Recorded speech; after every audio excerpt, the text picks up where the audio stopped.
on 7StoneFightHype.com. How you doing today, man? I'm hyped. I'm excited. My first ever boxing media workout. We got Showtime. We got Jake Paul, Anderson Silva. This is exciting. You know, gotta ask you, how the hell did you get to 10 million subs? like how did you Well, get honestly, 10 million? the struggle is real. When I started my YouTube channel, I had 2 million followers on Instagram, and I thought, heck, all these people are gonna come over and follow me on YouTube. And despite putting up 52 videos that first year, only like less than 10% actually came over and followed me on YouTube. So the first year was a struggle. But we saw when there is a struggle, you live and you push against those obstacles. You live to the top of your potential. We stayed consistent. We increased to 2 videos a week, putting out 104 videos a year for the last 4 years, not missing a single upload post, all with the viewer in mind to put out educational, entertaining content. You know, what do you think about your opponent, Chris Avila, man? What do I think of Jake Paul and Chris Avila? No, just Chris Avila. What do you think about him? I think Chris Avila is a veteran combat fighter that deserves his respect.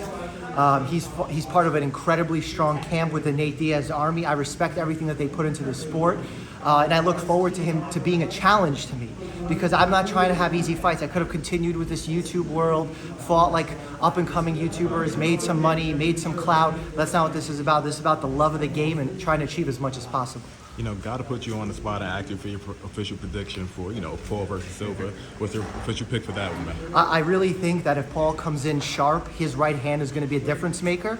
I'm really curious to see how age has affected Anderson Silva. If he could still have his moves from back in the day and he makes Jake miss with that right hand, he's going to cause a lot of problems for him. So I think it's a 50-50 fight right there.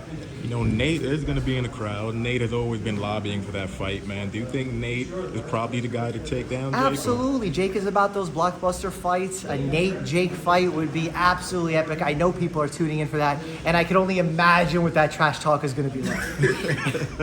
You're extremely close with Ryan Garcia. Yes. How did that whole friendship kind of come about, man? Well, my team reached out to him because I loved what he was doing in the sport and that he was documenting a lot of it on social media, and I wanted to come in and show him that maybe a doctor can do a little something in the boxing ring. And at the end of my video, he actually went on record to say that he thought I was the best YouTube boxer.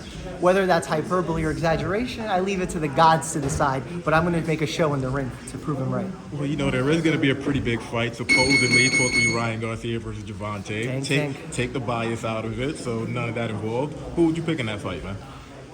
That's going to be a hard fight. I think Ryan probably needs 1 or 2 more fights of a higher caliber in order for him to be successful in that fight. Because if they were to fight today, I think Tank has that win.